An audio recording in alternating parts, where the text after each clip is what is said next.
아주 지혜롭고 독립적인 존재로 아이를 키우기 위해서는 중요한 세 가지가 있어요. 이거는 그 순차적으로 진행되는 것인데, 첫 번째는 선택사항을 아이한테 주어야 됩니다. 그러니까 선택을 엄마가, 부모님이 아예 교사가 정해놓고 아이한테 따르라고 하면 이거는 정말 하인을 위한 교육이고요.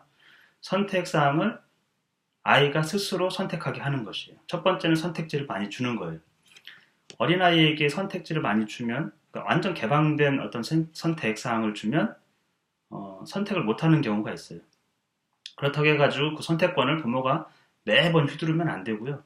선택지를 주는 거죠. 오늘 저녁에 외식을 하러 가는데 어디로 가면 좋을지 아이에게 선택하라고 하면 갑자기 막막해 할 수도 있어요. 그런데 힌트를 주는 거죠. 선택지를. 첫 번째, 엄마는 저번부터 며칠 전부터 칼국수를 먹고 싶었어.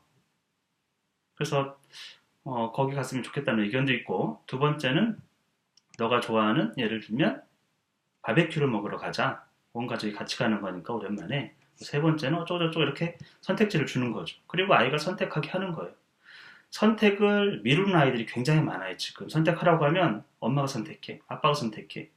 그러니까 선택 자체를 못하는 아이들이 굉장히 많거든요. 이게 이제 계속 쌓이다 보면 무능력해지는 거죠. 선택을 안 한다는 거는 책임을 안 지겠다는 얘기예요. 또 거기에 깊이 개입을 하지 않겠다라는 거거든요. 근데 매사 그렇게 되면 어떻게 되겠습니까? 무엇을 성취할 수가 있겠어요? 그래서 어린아이에게도 선택지를 늘 아이에게 주세요. 그냥 선택을 아이한테 선택하도록 한다. 두 번째, 그러면 선택이라는 건, 아이가 선택한다라는 건 뭐냐면 생각했다라는 거예요. 결정했다라는 거예요. 생각하고 결정했다. 그래서 선택을 존중해 준다라는 거는 그 아이의 생각을 존중해 주는 거예요. 생각을 존중. 그럼 생각을 물어봐야겠죠. 예를 들면 아까처럼 이제 어디 갈까 했더니 바베큐 먹으러 간다고 해요. 근데 속으로는 부모님은 거긴 너무 비싸가지고 조금 다음에 갔으면 좋겠다는 생각 할 수 있겠죠. 근데 아이에게 물어보세요. 그거를 교묘하게 아이의 어떤 그 아이 생각을 조절하려고, 그러니까 뭐라고 할까요? 컨트롤하려고 하는 분들이 있어요. 그러니까 정보를 제한적으로 주거나 왜곡해서 주거나 이러면 아이가 이제 그 부모의 의견에 따르는 거죠. 눈치를 보면서.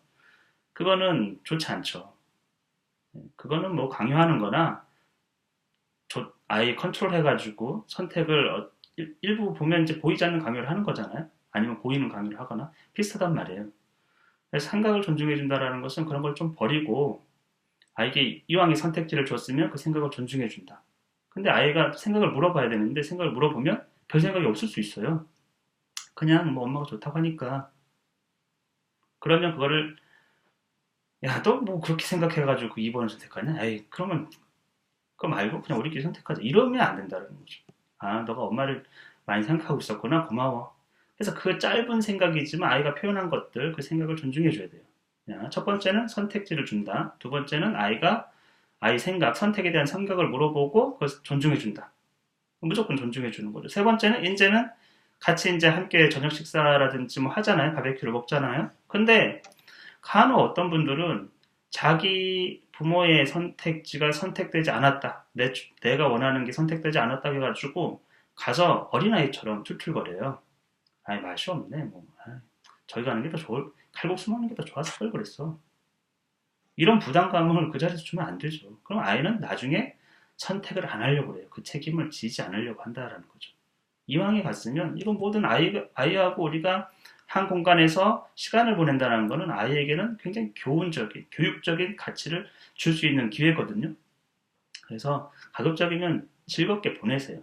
왜냐하면 아이 선택과 생각에 대해서는 실제로 정말 인정해준다는 것은 말로 그래 네 생각 좋다 이게 아니에요.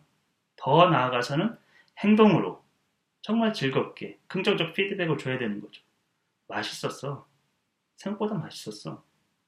설령 안 좋은 부분이 있을 수 있어요. 그런데 아이에게는 늘 한 7대 3 또는 8대 2 정도로 긍정적인 게 7이나 8 다수가 가야 되고, 부정적인 게 2나 3으로 좀 소수가 가야 돼요.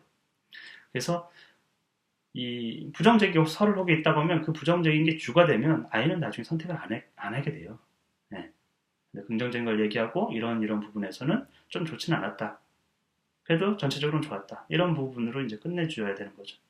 그냥 다시 정리하면 선택지를 주어라 아이에게. 그리고 그 선택을 존중해주고 선택을 왜 했는지 그 기준이나 생각들을 물어보고 또 그걸 존중해주고 또 마지막으로는 함께 하잖아요. 그 마음, 정성, 시간 모든 것들을 피드백을 주되 긍정적 피드백이 주가 될 수 있도록 준다라는 거죠. 그러면 아이가 다음에 무엇을 하더라도 선택 자체에 적극적이고 그걸 적극적으로 그 시간 자체를 보내려고 하고 그런 아이로 자라게 되고 그것이 생각을 자꾸 존중받는 아이가 결국에는 지혜로워져요.